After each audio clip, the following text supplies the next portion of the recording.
Olá pessoal, Janaína Queradia em Bloco Tecnologia, Inovação e Futuro, parte número 3 do episódio número 2. Estou aqui com meu parceiro de projeto, Carlos Succo, e com o nosso convidado de honra, Rony Tchek. Rony, muito legal, parte número 1 e a número 2, já está à disposição de todos, muitas reflexões, a questão do desenvolvimento direcional e tantas outras que tratamos, mas agora eu vou passar a palavra para o Carlos, porque nessa parte vamos abordar educação, liderança e carreira na era da inteligência artificial.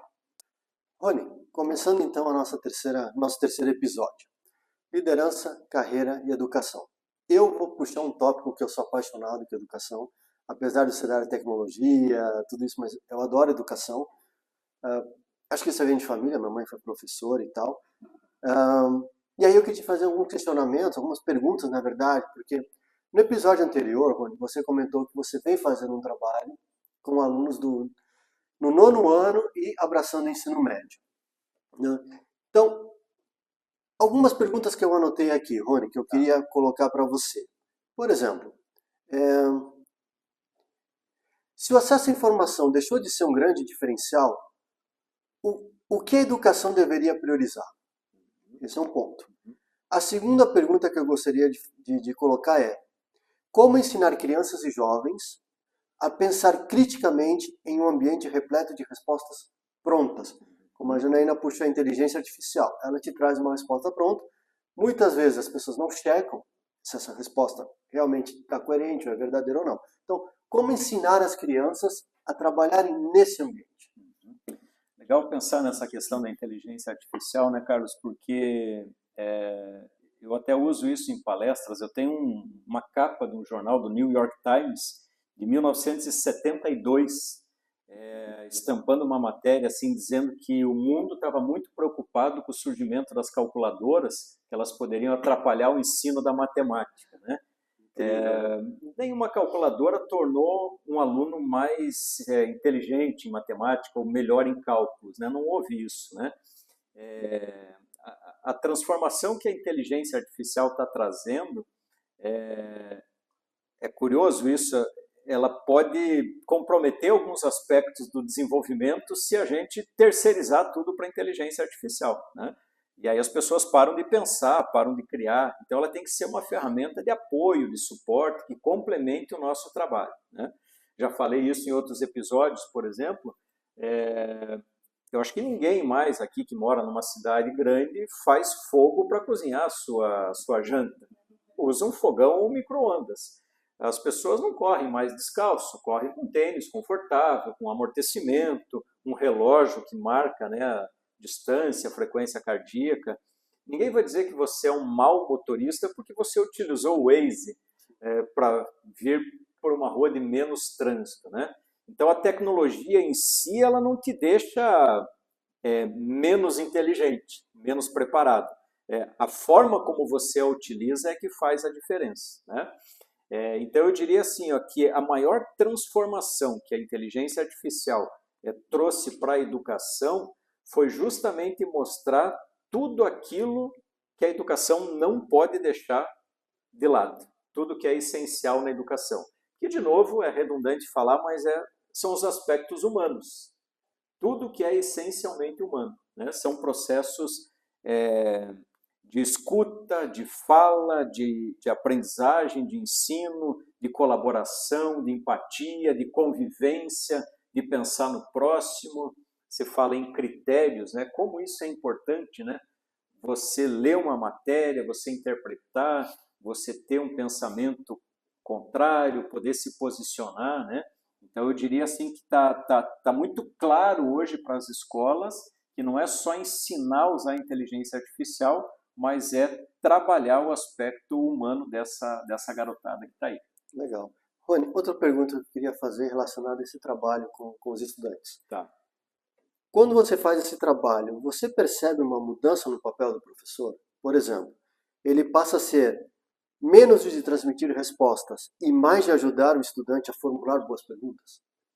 Sim, esse é um dos aspectos, e eu diria que nunca foi tão importante ser professor como é hoje, né? Em que pese os professores estão sentindo, a gente está começando a encontrar uma luz no fim do túnel, assim, para sair de um desconforto absoluto, né? Que essa nova geração, ela foi, entre aspas, treinada para velocidade, ela foi treinada para atratividade do algoritmo, essa coisa do scroll infinito, os vídeos sofisticados e tal, e de repente o professor está com um quadro negro e um giz na mão.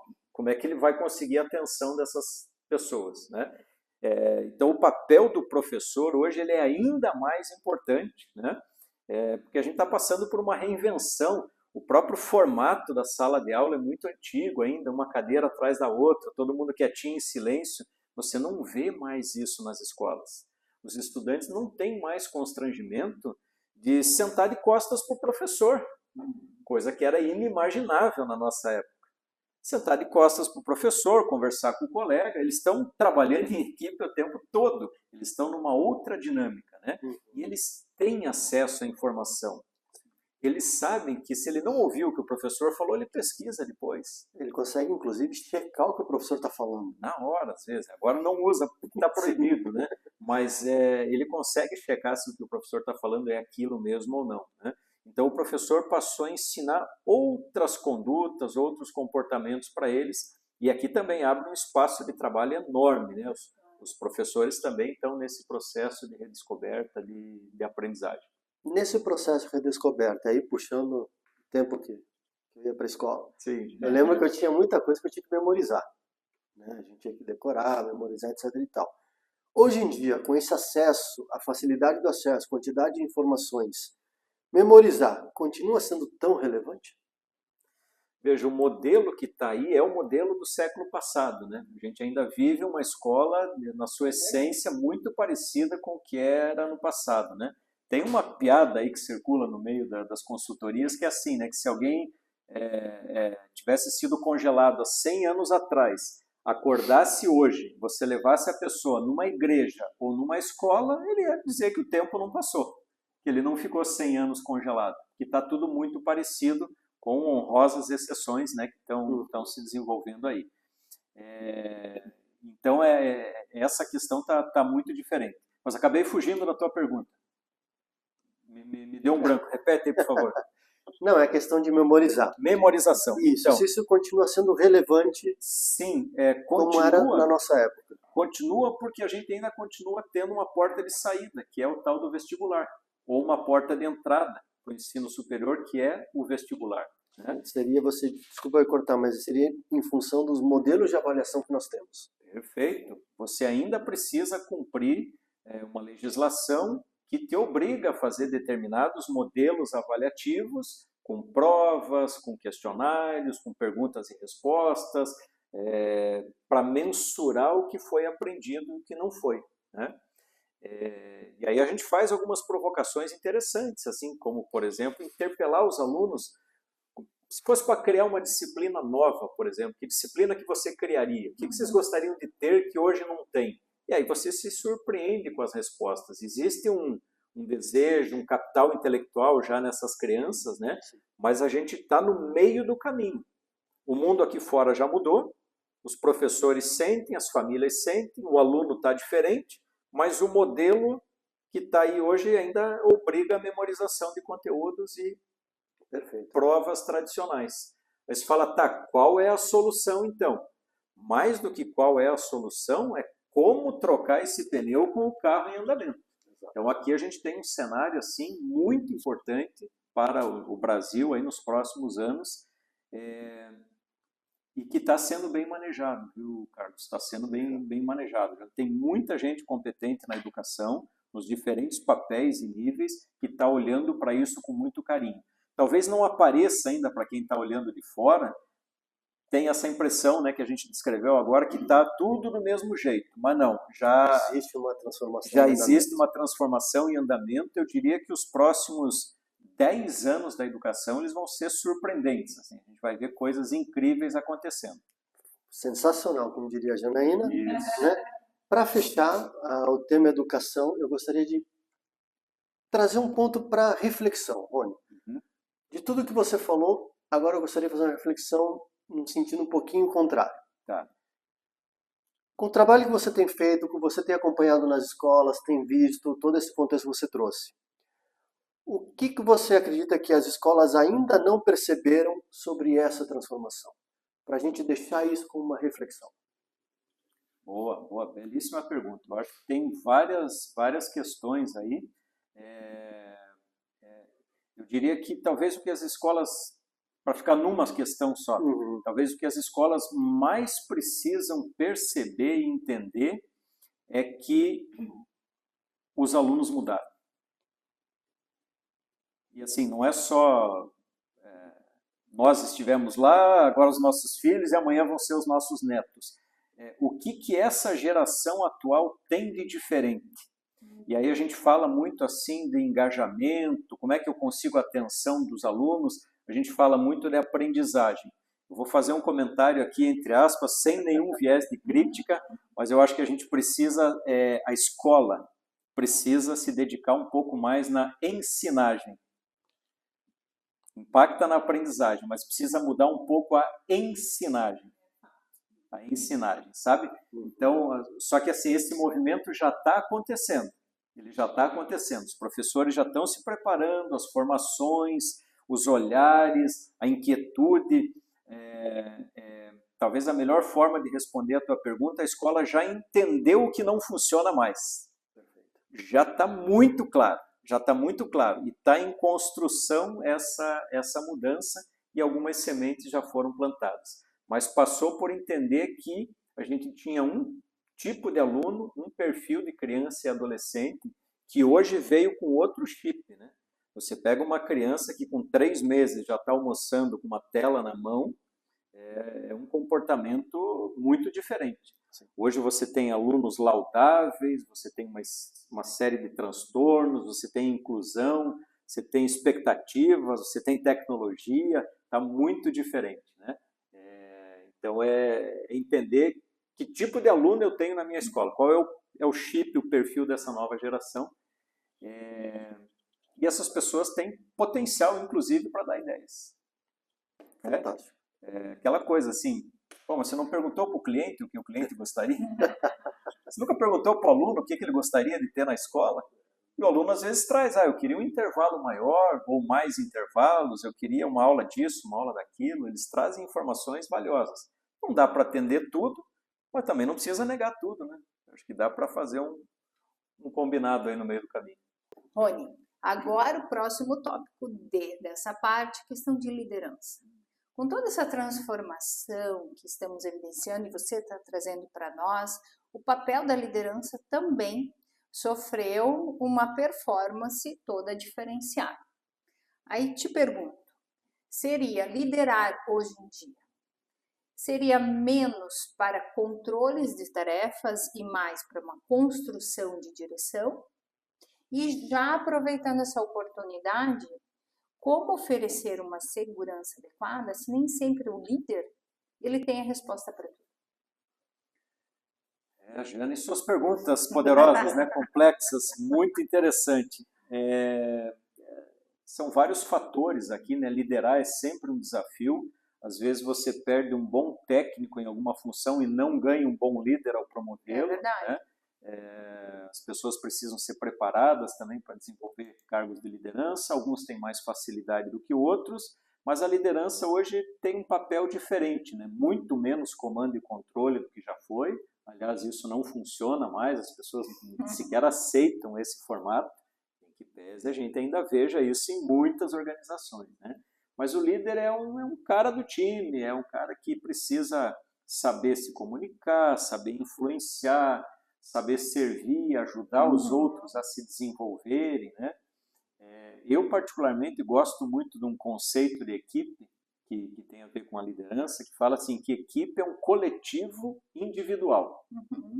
Equipe é um coletivo individual. Sim. Eu tenho a mesma regra, a mesma direção, valores, metas, objetivos, mas com a Jana eu tenho um tipo de abordagem, com o Carlos eu tenho outro, um tipo de acompanhamento, uma forma de reconhecimento, com um eu falo mais, com o outro eu preciso falar menos, não porque eu quero ou gosto, mas porque ele necessita, né? Eu acho que o papel do líder hoje é um papel muito mais de estar próximo das equipes, sentindo a temperatura, vendo como é que as coisas estão indo e ajudando essas pessoas a se desenvolver e a performar melhor e a formar outras lideranças, né, para que a sequência possa acontecer. Tá uma revolução. Eu atuo muito dentro das empresas também com desenvolvimento de lideranças, né, e a demanda está bastante alta, entre outras coisas, porque a gente tem hoje eu não gosto da palavra de choque de gerações, né? Mas a gente tem pela primeira vez na história, assim, muitas gerações no mesmo ambiente. É verdade. Muitas gerações diferentes no mesmo ambiente. Coisas que alguns anos atrás não tinha, né? E aí muda tudo, né? Muda a forma de se comunicar, muda a expectativa, experiência, maturidade, jeito de funcionar, né? Então, mais ou menos o que a gente falou das escolas acontece nas empresas. Sim. Mudou o perfil dos funcionários, mudou o perfil das pessoas, das equipes, né? E o líder também precisa estar antenado nessa diferença e como é que eu lido com tudo isso. Até porque há de se desenvolver essa capacidade de tomar decisões, sim, frente a tantas incertezas, buscando esse equilíbrio entre essa eficácia ou essa transformação tecnológica e a sensibilidade humana. Então, o líder, Rony, ele também tem que estar preparado para tudo isso. E assim, de novo um caminho a ser percorrido, né? Leva tempo para você amadurecer uma liderança, para você desenvolver. Eu diria que vale a pena investir nisso, né? Tem que treinar, tem que desenvolver. Hoje os programas de liderança estão muito diferentes também. Por exemplo, não são mais programas conteudistas, né? São programas comportamentais. Como é que eu ajo nessas situações? Como é que eu me comporto quando isso acontece, quando aquilo acontece, né? Tá muito mais prático, mais mão na massa nesse sentido, né? Não tem nenhum modelo melhor do que o outro, tem aquilo que se aplica melhor à filosofia da empresa, à cultura da empresa, né? O jeitão de ser, mas a liderança, a gente poderia colocar em dois papéis aqui, que pese na escola tenhamos líderes também, né? Mas o professor com os alunos e o líder com as suas equipes são dois temas assim que estão em ebulição.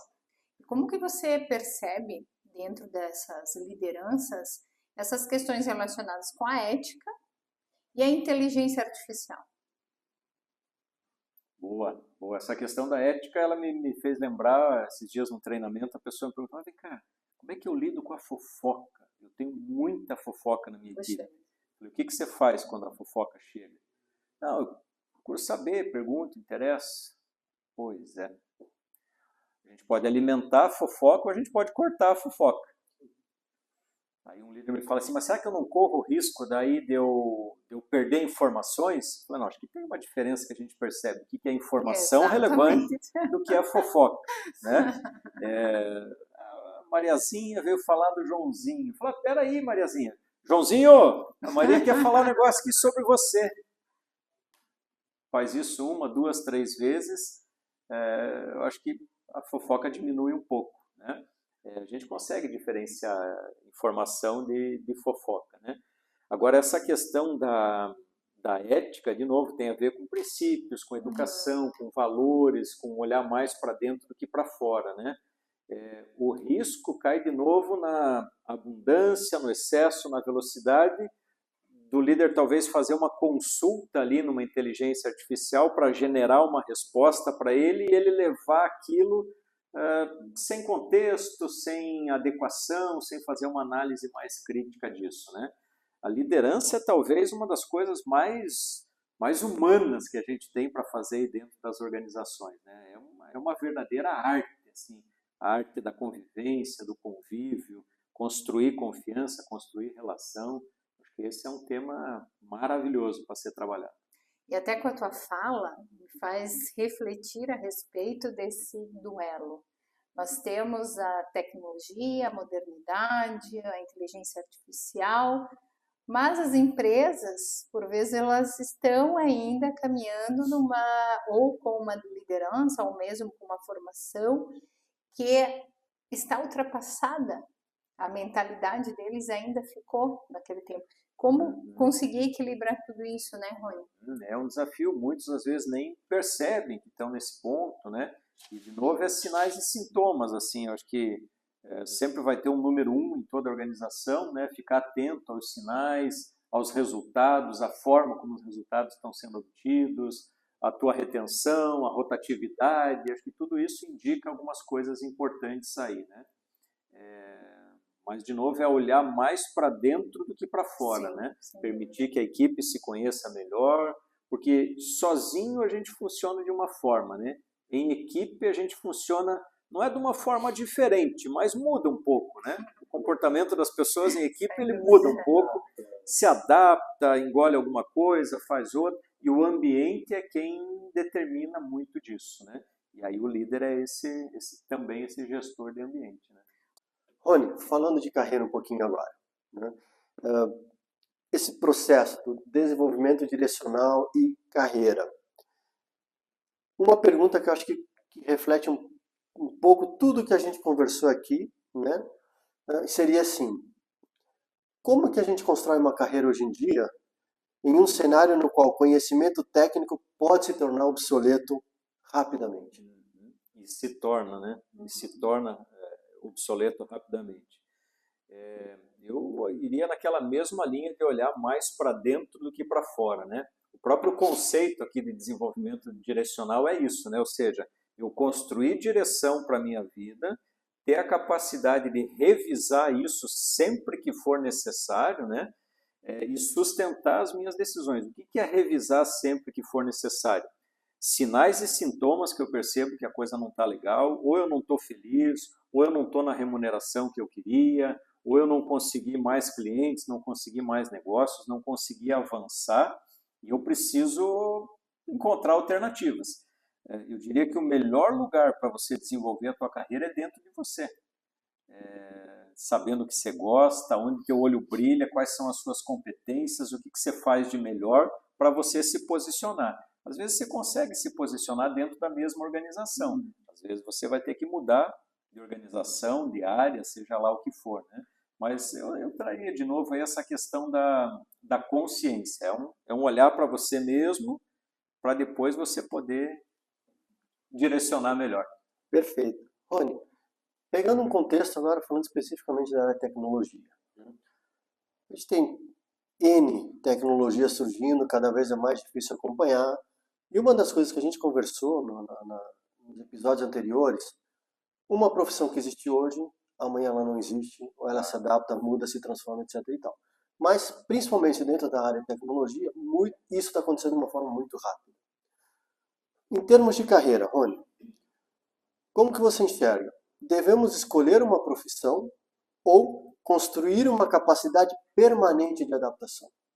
Construir uma capacidade permanente de adaptação, sem nenhuma dúvida, né? Porque a direção ela também não é definitiva, né?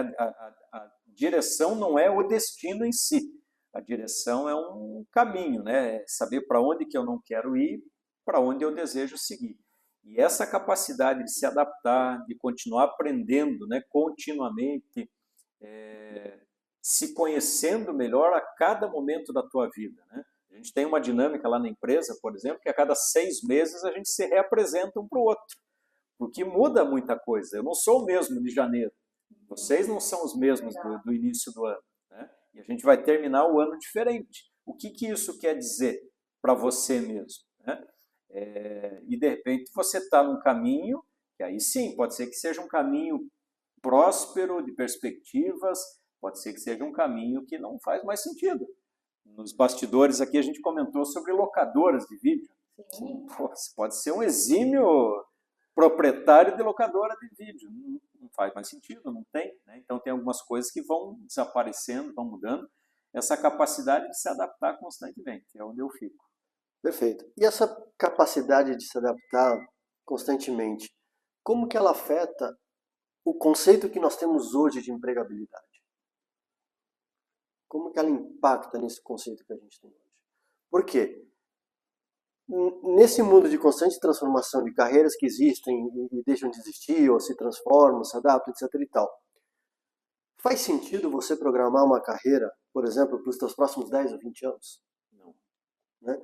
Aí então que vem a pergunta. Como que isso muda esse conceito de empregabilidade? Porque a gente tinha aquele conceito muito, não digo quadrado, mas era uma coisa muito, né? Sim.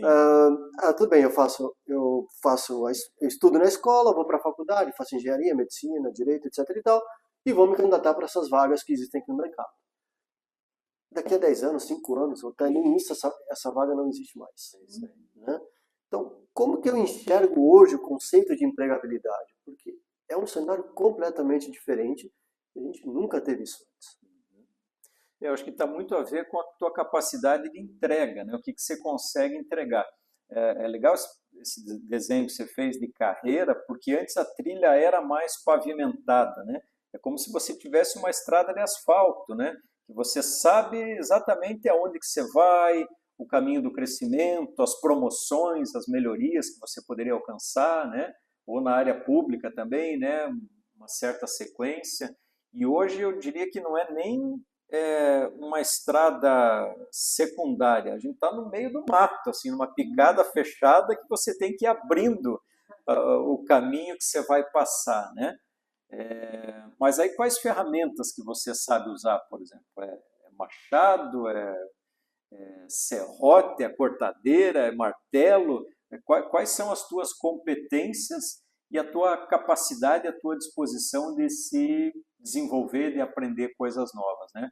Eu acho que tem momentos que a tua empregabilidade pode estar mais alta, às vezes ela pode estar mais baixa. De novo, você tem que estar muito antenado aí a isso. Hoje é conseguir fazer a leitura desse cenário e onde é que você vai se posicionar no meio disso, né? Para fechar, Rony, eu escuto muito, né? Falando rapidamente sobre inteligência artificial para a gente poder fechar. A inteligência artificial, o que eu escuto muito ela não vai substituir as pessoas, mas ela vai substituir aquele profissional que não souber trabalhar com inteligência artificial. Uhum. Nesse contexto, o que você recomenda para um profissional que percebe que a sua função poderá ser profundamente transformada pela inteligência artificial?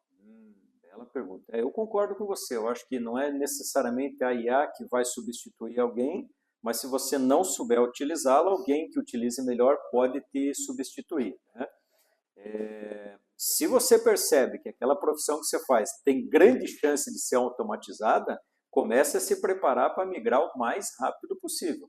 Comece a enxergar nas habilidades, competências que você tem, ou na direção que você deseja, quais competências você precisa desenvolver para poder se posicionar, mudar de área, ocupar um outro espaço, né? Porque isso já está acontecendo com muitas pessoas, né? Em muitas funções ou profissões, né? E aí tem que criar um caminho novo, não tem muita alternativa. Não demorar demais, começar já a olhar para o lado e se preparar. Perfeito, fica a dica, né? Fica a dica. Isso aí. Então, quanta informação no episódio só, em 3 partes. Você que acompanhou as 3 realmente foi privilegiado com essas indagações. Você que está acompanhando agora, não acompanhou as 2 anteriores, vai lá, está à tua disposição, muito bacana. Quero agradecer primeiramente ao Carlos Succo, meu parceiro aqui de projeto, que aceitou esse desafio, montou o roteiro tão bem estruturado e nós estamos seguindo fielmente, né, Rony? Muito bom. E ao Rony, meu querido amigo, nossa personalidade em loco, que está sempre aqui, né, à nossa disposição para realmente fazer valer o princípio da Inloco, transmitir informações e compartilhar experiências. Mas eu ainda quero compartilhar com vocês aqui a parte final, o encerramento que o Carlos Succo preparou para nós, quando ele coloca assim, Rony, e aí já vou te passar para a mensagem final. Que nessa conversa que nós tivemos, mostrou que o futuro não será definido somente por tecnologias que conseguimos desenvolver, mas também pela capacidade de evoluir conscientemente, fazer escolhas e construir uma direção. Aí alguns questionamentos. Como podemos acompanhar o futuro? Quem precisamos nos tornar para participar conscientemente da construção desse futuro? E, se possível, né? Porque já pelas respostas que tivemos aqui, Qual a competência humana que você acredita que será mais importante para os próximos 10 anos? Eu vou resumir nessa competência mais importante para os próximos 10 anos, que tem a ver com aprendizagem contínua ao longo da vida, que tem a ver com essa capacidade de adaptação, né, que o Suco bem enfatizou, e que é essa que eu venho estudando e mergulhando aí nesses últimos meses, que é esse desenvolvimento pessoal numa determinada direção que mais tem a ver com você, né? Porque talvez, juntando com a tua pergunta anterior, se eu estou numa função hoje, é porque eu tinha alguma competência para estar nessa função. Concorda comigo? Sim. E se a tecnologia passou a ocupar aquilo que eu fazia, eu tenho outras competências. Ou eu posso usar aquela competência em outro lugar, né? Então, de novo, não é tanto a tecnologia, é o desenvolvimento Sim. direcional. É para onde eu vou e o que eu faço com o que eu tenho, que eu sei e que eu vou agregando, né? E que eu vou percebendo que é necessário, né? Por exemplo, em algum momento foi importante ter uma segunda língua, que era o inglês. Hoje ninguém nem pede mais isso, né? Hoje talvez peça 2, 3 línguas. Para onde que as coisas vão, né? Muito Desenvolvimento direcional. E como mensagem final que você me pediu, por favor, eu queria dizer o seguinte assim para vocês, ó. Eu creio que todos nós, em algum momento assim da semana ou do final de semana, a gente senta e planeja os próximos dias, né? Isso é muito legal. Eu queria fazer um convite diferente, que nos próximos finais de semana aí da tua vida, sábado ou domingo, quando se preferir, você se fizesse a seguinte pergunta: quem eu estou me tornando por conta daquilo que eu vivi essa semana? Uau. Percebe a pergunta? Todo sábado, por exemplo, eu vou tirar um tempinho e vou pensar: tudo que eu fiz essa semana me ajudou no quê? Quem eu estou me tornando por conta ou apesar das coisas que eu fiz essa semana? Porque às vezes a gente idealiza algumas coisas, faz alguns planos, mas às vezes o dia a dia não condiz com isso, né? Então, o que eu preciso fazer para me tornar aquela pessoa que eu desejo ser, né? Caminhar nessa direção. Eu deixaria essa mensagem final em forma de convite.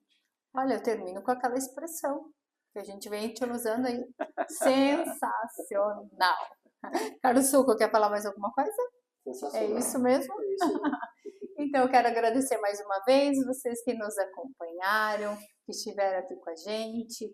Curtam, compartilhem, mandem também algumas temáticas, algumas pessoas que vocês gostariam que estivessem aqui com a gente, né, Carlos? Que a gente vai atrás, vai trazer.